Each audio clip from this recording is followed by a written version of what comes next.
જય ગો માતા, વંદે ગો માતરમ. મિત્રો, ગાય, ગામડું ને ખેતી એક એવો વિષય છે કે જેના વિના આખા જગતમાં કોઈને હાલવાનું નથી. કારણ કે ગાય એક જ એવું દેવત્વ છે કે જો તમારા આંગણામાં હોય ને ગાય, તો એટલા બધા તમારા જીવનના કામ સસ્તા અને સરળ થઈ જાય. તમારા જીવનના મુશ્કેલમાં મુશ્કેલ સમસ્યા હોય અને જો તમે ગાયને પાસે રાખીને બેસી જાઓ ને, તો જીવનની કોઈ એવી સમસ્યા નથી કે જે તમારી ટળી ન જાય.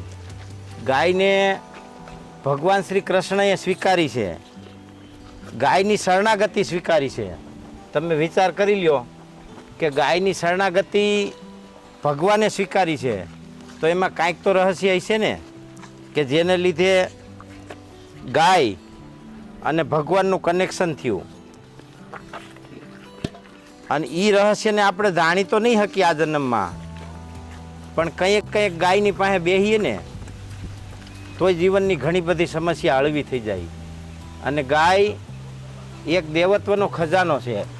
ગાય સત્ય, કરુણા, પ્રેમ, લાગણી, વાત્સલ્ય આ બધુંય માણસને જો આપે ને તો ગાય જ આપી શકે.